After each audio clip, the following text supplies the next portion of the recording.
దేవుని కృప మనకు జీవితాలలో ఎంత ముఖ్యమో, తర్వాత ఒక విశ్వాసి జీవితంలో కూడా జయ జీవితం అంటాం కదా, విక్టోరియస్ లివింగ్ అనేది ఎప్పుడైతుందంటే దేవుని కృప మీద ఆధారపడడం నేర్చుకున్నప్పుడు అవుతుంది. అది మనం వ్యక్తిగతంగా ప్రతి ఒక్కరూ నేర్చుకోవాల్సిన అవసరం ఉన్నది. అయితే కృప ఎప్పుడు అవసరం అవుతుంది అంటే, మన తోటి చేతగాని టైంలో మనం మనం ఇన్కేపబుల్ అంటారు కదా, ఇన్ అన్క్వాలిఫైడ్ అండ్ ఇన్కేపబుల్. అటువంటి టైంలో కూడా దేవుడు మనల్ని వాడుకుంటా అని దేవుడు యాక్సెప్ట్ చేస్తాడు కదా, అట్లా చేయడానికి అవసరమైనది కృప అన్నమాట. నేను పవర్ఫుల్, నేను కేపబుల్, లేకపోతే నాకు ఇవి ఉన్నాయి, నాకు ఆ డిగ్రీస్ ఉన్నాయి, నాకు ఇంత ఆస్తి ఉన్నది, లేకపోతే నేను ఇంత రైచియస్గా బతుకుతున్నా అని ఇవి అనుకున్నప్పుడు మనిషి లోపల గర్వం ఉంటుంది అన్నమాట. ఆ గర్వం ఏం చేస్తుంది అంటే దేవుని కృపని అడగడానికి అడ్డం వస్తుంది. అందుకని మనం ఎన్నోసార్లు దేవుని కృపకు దూరం అయిపోయినప్పుడు దేవునికి దూరం అయిపోతాం అన్నమాట. Almost it the grace of God is so powerful link that we have. దేవుడు మన ద్వారా పనులు చేయాలన్నప్పుడు ఆ కృపనే అవసరం అవుతుంది. ఆ కృపను కోరేటోళ్ళు అందరూ కూడా ధన్యులు అంటారు. యెహోవా దేవుడు కాగల జన్యుడు ధన్యులు అని అనక ముందు ఆయన కృపని కోరేవారు ధన్యులు అని ఉంటారు. ఇక్కడ ఈరోజు ముఖ్యంగా నేను షేర్ చేసుకోవాల్సింది ఏంటంటే 138వ కీర్తనలో ఉంటుంది, చివరి వచనం 8వ వచనం. యెహోవా నా పక్షాన కార్యములు సఫలము చేయును, యెహోవా నీ కృప నిరంతరం ఉండును, నీ చేతి కార్యములను విడిచిపెట్టకుము అంట. యెహోవా నీ చేతి కార్యములను విడిచిపెట్టకుము అంటుండు, నీ కృప నిరంతరం ఉండు అంటుండు. యెహోవా నా పక్షమున కార్యములు సఫలము చేయును అంట. అదనమాట. మనం సక్సెస్ఫుల్ ఏదైనా చేసినప్పుడు కూడా, ఎవరైనా లోకంలో సక్సెస్ఫుల్ అనుకున్నప్పుడు కూడా ఈ ముఖ్యమైనవి ఉంటాయంట. దేవుడు ఈ విషయం వచ్చినప్పుడు దేవుని కృప ప్రతి ఒక్కరికి కావాలి అని ఎందుకు అంటాడంటే, మనందరికి కూడా యూనివర్సల్ గా ఒక క్వాలిటీ ఉన్నది, అది బైబిల్లో ఉంటుంది. అందరు చాలా మంది ఇగ్నోర్ చేస్తారు, కానీ అది ఏంటంటే మనం అందరం ఒకలాగానే తయారు చేసినామని అంటాడు బైబిల్లో. కీర్తనల గ్రంథంలో ఉంటుంది, 33వ కీర్తన 15వ వచనం ఉంటుంది. ఆయన వారందరి హృదయములను ఏకరీతిగా నిర్మించినాడు, వారి క్రియలన్నీ విచారించువాడు, వారిని విమర్శించువాడు అంట, వారిని దర్శించువాడు అంట. ఆయన వారందరి హృదయాలు ఏకరీతిగా నిర్మించినాడు అని అంటున్నాడు. హృదయాలందరూ అందరం చాలా డిఫరెంట్ అనుకుంటాం, కానీ మన అన్నిటిని కూడా దేవుడు ఒకటే రీతిగా నిర్మించిండు అంటున్నాడు. ఏం నిర్మించిందంటే, ఆ హృదయము మనకు ఆది కాండంలో చూపిస్తే ఎల్లప్పుడూ కేవలము చెడ్డగానే ఆలోచిస్తుంటది, ఎల్లప్పుడూ దేవుని మహిమకు తక్కువనే ఉంటది అన్నమాట. అటువంటి పరిస్థితిలో ఉన్నప్పుడు దేవుడు వాడుకోవడానికి ఇష్టపడుతుంది అన్నమాట. అందుకని దేవుడు ఆ హృదయాన్ని అడిగినప్పుడు ఆ హృదయంలో దేవుడు పెట్టిందే విజన్ అనమాట. అది 33వ కీర్తనలోనే 11వ వచనంలో ఉంటుంది. యెహోవా ఆలోచన సదాకాలం నిలుచును, ఆయన సంకల్పము తరతరములకు ఉండును అని తర్వాత అంటున్నాడు. యెహోవా తమకు దేవుడు కాగల జనులు ధన్యులు, ఆయన తనకు స్వాస్థ్యంగా ఏర్పరచుకున్న జనులు ధన్యులు. స్వాస్థ్యంగా ఏర్పరచుకున్న జనులు ధన్యులు అంటే కృపకు పాత్రులైన జనులు ధన్యులు అని వస్తుంది అన్నమాట. సో దేవుని సంకల్పము తరతరములకు ఉంటుంది అంటున్నాడు అన్న. అదే విజన్ అన్నమాట. ఆ విజన్ తోటే మనం అందరం కూడా మన హృదయాలను ట్యూన్ చేసుకున్నప్పుడు దేవుని చిత్తాన్ని నెరవేర్చుతాం అన్నమాట. మన కాన్ఫరెన్స్ కూడా ఒక విజన్ ఉన్నది. ఆ విజన్ ఏందనేది మనకు అర్థమైనప్పుడు దేవుడు ప్రతి ఒక్కరికి ఒక్కొక్క తలాంతులు ఇచ్చిండు, అందరికి ఇచ్చిండు. అందరి హృదయాలు మాత్రం ఒకటేలాగా చేసిండు. ప్రపంచంలో ఉన్న ప్రతి ఒక్కరి హృదయం ఒకలాగానే ఉంటుంది దేవుని దృష్టిలో. ఆ హృదయంలో దేవుని కనెక్ట్ చేసుకున్నప్పుడు దేవుని విజన్ తరతరములకు ఉంటుంది అంటున్నాడు దేవుడు. అటువంటి విజన్ దేవుడు ప్రపంచంలో అందరికి ఇచ్చిండు అన్నమాట.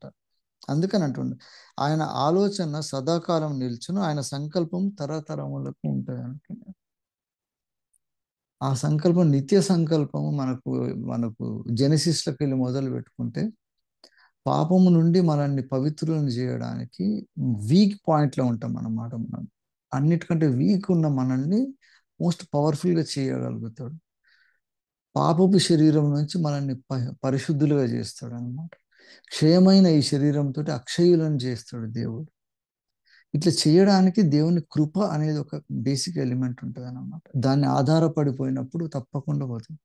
అందుకని పౌలు కూడా అంటాడు, విశ్వాసము ద్వారా కృపచేతనే రక్షింపబడ్డారు అంటాడు.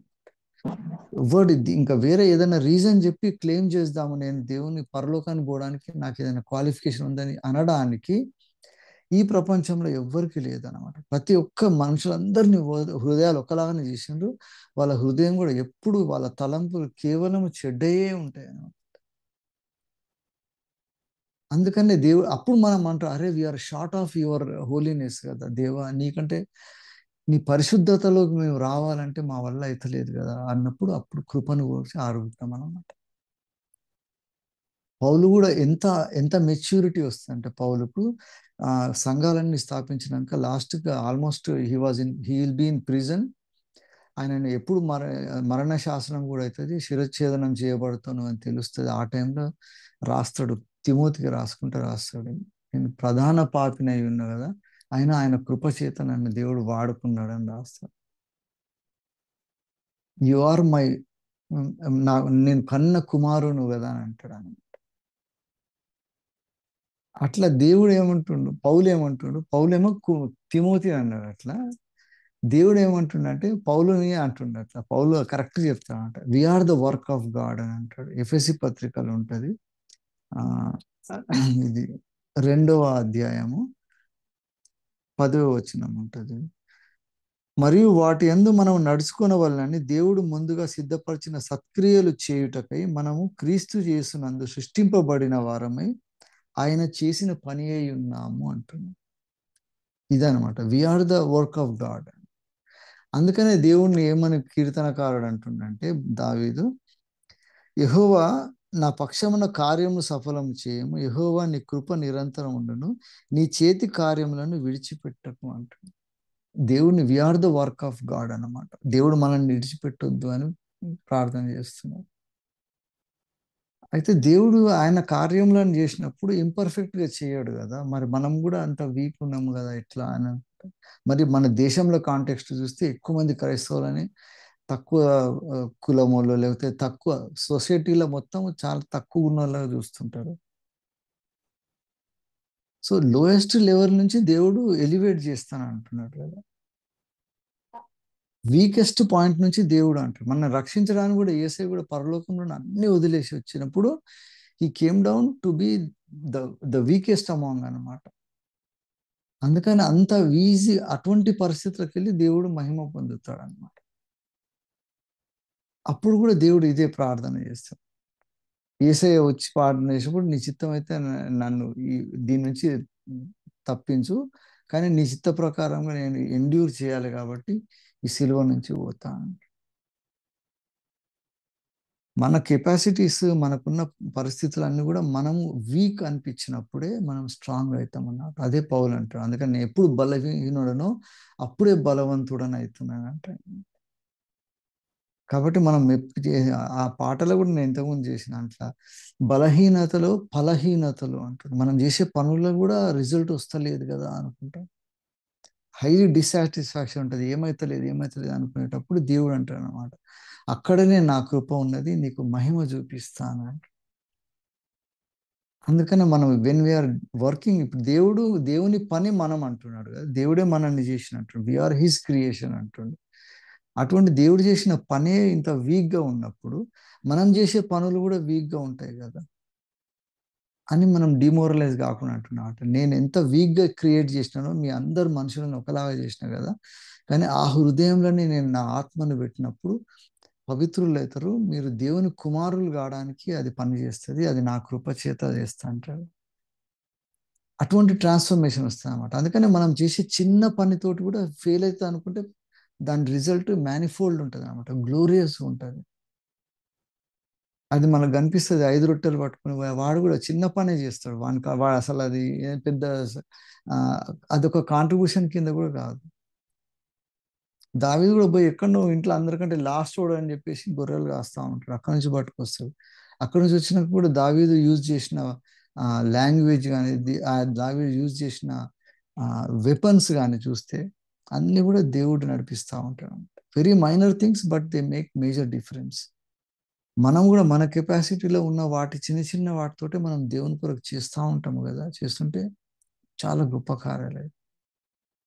జొత్తల్లి ఆడ కర్నూలులో పోయి ఇట్లా నిలబడితే పెట్టుకున్నప్పుడు నేను చూసిన, అది పెద్ద ఏమనిపించదు కానీ అక్కడ ఒక 10-12 మంది కలిసి యేసయ్య గురించి బైబిల్లో ఉన్న ఫండమెంటల్ ఫ్యాక్ట్స్ పట్టుకొని నిలబడుతుంది. ఎవరిని ఏమనుకుని ఎవరు చూస్తారో ఏమవుతుందో ఆ చిన్న చిన్న పనులతోటి దేవుడు ఎటువంటి పనులు చేస్తారో మనకు తెలియదు. నాకు తెలిసిన ఇంకొక సహోదరుడు నేను నార్త్ ఇండియాలో ఉంటాడు. ట్రాక్స్ తీసుకొని ట్రైన్ ఎక్కి ఒక ఒక కారణం నుంచి ఇంకో కారణం వరకు ట్రైన్లో పోతూ ఉంటాడు. ఎక్కడ పోయినా అక్కడ పెట్టుకుంటూ వెళ్ళిపోతాడు. ట్రైన్లో ప్రతి స్టేజ్లో ప్రతి స్టేషన్లో పెట్టిపోతుంటాడు. అట్లా ఒక్కొక్క సీజన్లో 5,000 10,000 కరపత్రాలు ప్లేస్ చేసుకొని పోతాడు. ట్రైన్లో ఆడ పైన బర్త్లు అక్కడిక్కడ పెట్టేసి వెళ్ళిపోతాడు. అదే ఆయన సేవ చేస్తుంటాడు. How effective God works with our little works అనేది మనం ఇమాజిన్ చేయలేమా? అండ్ మనం ఎంత వీక్ ఉండి ఎంత బలహీనులమో అప్పుడే దేవుడు అంత బలవంతులాగా మనం చేయగలుగుతాడు. ఆయన కృప మన మీద ఉంది కాబట్టి చేస్తాడు. అందుకని కృప కొరకు వేడుకోవాలంటాడు. ఈ కృప గురించి మాట్లాడినప్పుడు ఇజ్రాయేలీలందరూ కూడా సెలబ్రేట్ చేయడానికి 136వ కీర్తనలు ఉంటుంది. ఇది అందరు తర్వాత చదువుకోవచ్చు. ప్రతిదానికి సెకండ్ వర్స్ ఆయన కృప నిరంతరం ఉండును, ఆయన కృప నిరంతరం ఉండునని ఇది అనుపద గీతం లాగా అంటా ఉంటారు అన్నమాట. కోరస్ లాగా ఒక్కొక్క దేవుడు చేసిన ఒక్కొక్క పని చెప్పుకొని ఆయన కృప నిరంతరం ఉండును అంటా. అట్లా కూడా మనం చేస్తుంటే మిషనరీస్ అక్కడి నుంచి వచ్చిండ్రు. ఆ రావడానికి వాళ్ళకు ఆ కృపకు వాళ్ళకు వాళ్ళ విజన్కు ఆ బేస్ ఏంటంటే యేసయ్య ఆరోహణం అయ్యేటప్పుడు ఒకటే విజన్ ఇచ్చింది. మనం అందరం ఒకలాగానే చేయబడ్డాం. మన అందరి హృదయాలు ఒకలాగున్నాయి. దేవుని ఆలోచనలు కూడా నిరంతరం తరం వెంబడి తరము దేవుని ఆలోచనలు ఒకటే ఉంటాయి. ఆ విజన్కు కనెక్ట్ అయినప్పుడు మనం అందరం సేమ్ పని చేస్తాం అన్నమాట. అక్కడ డిఫరెన్సెస్ రావు. మన యూనిటీ ఆఫ్ థాట్ వచ్చి సంఘము విడిపోవడానికి కానీ విశ్వాసులలో కూడా విభేదాలు రావడానికి కారణం ఏంటంటే ఈ యూనిఫైయింగ్ విజన్ అనేది మిస్ అవుతాం అన్నమాట. ఆ యూనిఫైయింగ్ విజన్కు తీసుకుపోయేది దేవుని కృప అన్నమాట. అక్కడ సక్సెస్ చూడడు దేవుడు, పవర్ చూడడు. ఎవడు బలహీనుడో ఎవడు చేతగాడు అనుకుంటామో వాడినే బలవంతునిగా చేస్తాడు. ఎందుకంటే అప్పుడే మనం దేవుని అడుగుతాము కృప కొరకు. దేవా నేను చేయలేని పరిస్థితి, మాకు బడ్జెట్కు సరిపోదు, మాకున్న పరపతికి సరిపోదు, మనం కొట్లాటోళ్ళు చాలా బలవంతులు కదా. ఇటువంటి అనుకున్నప్పుడు మనం అంటాం దేవుడు నువ్వు ఎప్పుడు బలహీనుడు అప్పుడే నువ్వు బలవంతుడు అవుతావు. ఎందుకంటే నీ బలహీనత నా కృప యాడ్ అవుతుంది కాబట్టి you are going to overpower the mighty అన్నమాట. సో సక్సెస్ఫుల్ జీవితానికి మనకు దేవుడు పోయినప్పుడు శిష్యులను తీసుకుపోయినప్పుడు శిష్యులందరూ రాత్రంతా చేస్తూ ఉంటారు, వాళ్ళు చేస్తారు. వాళ్ళకున్న నాలెడ్జ్ వాళ్ళకున్న అవేర్నెస్ని బట్టి చేస్తూ ఉంటారు. అందులో ఎక్స్పర్ట్స్ ఉంటారు వాళ్ళు, కానీ వాళ్ళు చేస్తే ఏది సక్సెస్ కాదు. అయిపోయింది అంతా అయిపోయింది అన్నప్పుడు దేవుడు అంటాడు అనమాట, కాదు ఇప్పుడు when you are gone, when you are down and when you are not successful I'm going to convert it అంటాడు. అన్నప్పుడు దేవుడు కృప చూపిస్తాడు అన్నమాట. విస్తారమైన చేపలు పడ్డట్టు మనం చేసే పనులతోటి కూడా రిజల్ట్ ఎంత వస్తుంది అంటే అది నిత్యత్వంలో కనిపిస్తుంది అనమాట. దేవుడు చూసి మాట్లాడతాడు, ఎంత గొప్ప పనులు చేసినావు కదా. ఈ యాటిట్యూడ్ పౌలు డెవలప్ చేసుకుంటాడు అనమాట. పౌలు డెవలప్ చేసుకొని ఎప్పుడు అంటుంటాడు ఐఎమ్ ద ప్రధాన పాపిని అని ఆయన ఇంట్రడ్యూస్ చేసుకునే అంత లెవెల్ పోతాడు. అది కూడా ఎవరితోటో పబ్లిక్లో అన్నాడు. పబ్లిక్లో జనరల్గా అందరూ అంటారు కదా ఫార్మాలిటీగా, ఏం లేదు బ్రదర్ నేను అంత పెద్ద సీన్ లేదు, నేను ఏదో దేవుని కృప అది అంటుంటాడు. అట్లా పౌలు తిమోతితో అంటాడు డైరెక్ట్. పౌలు పెంచి పోషించిన ఆయన కుమారునితో అంటాడు, దేవుడు లిస్ట్లో ఉన్న పాపులలో నంబర్ 1 నేను అటువంటి కానీ నేను ఆయన కొరకు నమ్మకంగా ఉన్నా, నువ్వు కూడా అట్లా నమ్మకంగా పనిచేయి తిమోతి అని చెప్తుంటాడు. ఎందుకంటే ఆ ప్రధాన పాపి నుండి రావడానికి కారణం దేవుని కృపని అని రాస్తాడు పౌలు. అందుకే ప్రతి పౌలు ఉత్తరాలు రాసిన ప్రతి లెటర్లో కూడా క్లోజింగ్ విత్ గ్రేస్ అని ఉంటుంది. ఆయన కృప తోడై ఉండును కాక, దేవుని కృప మీరు తోడుండును కాక. ఎవ్రీవేర్ మీరు గమనించండి, మనం కూడా దేవుని కృపను కోరినప్పుడు, దేవుని కృపను ఆశ్రయించినప్పుడు మనం ఎంత బలహీనులమో అంత బలవంతులం అవుతాము. ఎంత ఘనత లేని పనులు అనుకుంటున్నామో అవన్నీ దేవుడు అంత ఘనమైన పనులు చేయగలుగుతాడు దేవుడు. సో విశ్వాస యాత్రలు పోయేటప్పుడు తప్పకుండా మనము when we're down and when we think we're what we're doing is waste అనేది ముఖ్యంగా సేవలో ఉన్నప్పుడు అనిపిస్తుంది.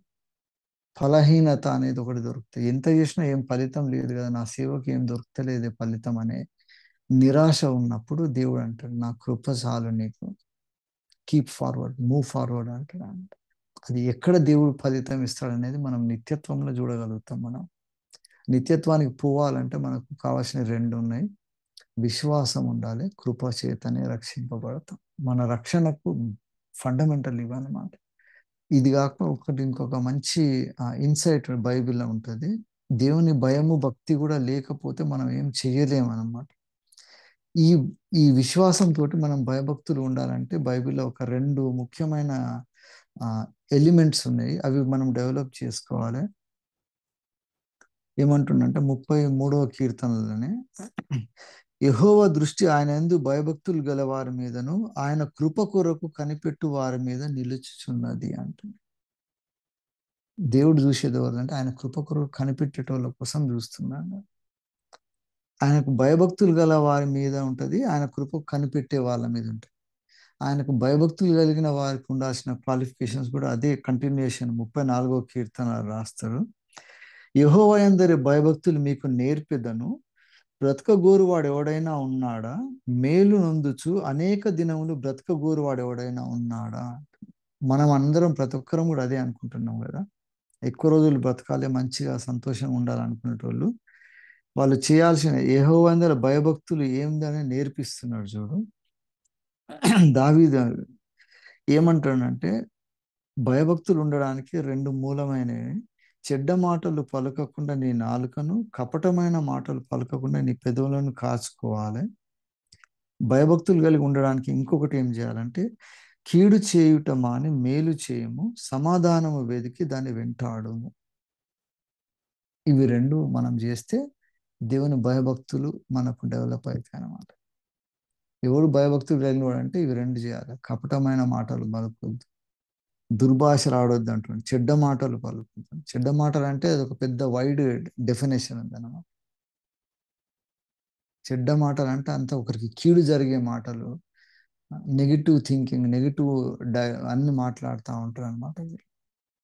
అందుకనే ఆ మాటలు నోటితోటి కంట్రోల్ చేసుకోవాలి. తర్వాత మనం కీడు చేయొద్దు, సమాధానం కొరకు పోవాలి అంటున్నాం. ఈ రెండు ఉన్నప్పుడు మనకు భయభక్తులు ఆటోమేటిక్గా వస్తాయి. కృప కోసం కూడా మనం వేడుకుంటాం అన్నమాట. ఈ రెండు ఎలిమెంట్స్ ఉన్నప్పుడు దేవుని చిత్తాన్ని నెరవేర్చడానికి మనకు పర్ఫెక్ట్గా దేవుడు వాడుకోవడానికి మనము రెడీగా ఉంటాం అనమాట. అప్పుడు అంటాడనమాట, నువ్వెంత బలహీనును కదా, నేను నీ కృప ఇస్తున్నాను. ఆయన కృపతోటి మనం అన్ని సరిగ్గా చేయగలుగుతాం అన్న. దీని మీద ఇంక ఎక్స్పాండ్ చేస్తే చాలా ఉంటుంది. 136వ కీర్తనలో ఆయన కృప నిరంతరం ఉండు అని అన్న ప్రతి వర్స్కి ముందులో దేవుడు చేసిన పనులు చెప్తా ఉంటారు. ప్రతి పని కూడా దేవుడు ఇన్వాల్వ్ కాకుంటే అసాధ్యమయ్యే పనులన్నీ దేవుడు చేస్తాడు. మనం కూడా మన జీవితాలలో దేవుని కొరకు చేసే పనులలో ఆయన కృప ఉన్నప్పుడు మనం సక్సెస్ అవుతాం అన్నమాట. So our life totally is dependent on the faith and on grace of God. ఈ రెండింటిని బట్టి మనము వాటి బట్టే మనం అతిశయించాలి తప్ప వేరే ఇంకా దేని గురించి అతిశయించొద్దు అని అంటారు. దేవుడిచ్చిన కొద్ది ఆలోచన బట్టి దేవునికి మహిమ కలుగును గాక. Thank you pastor.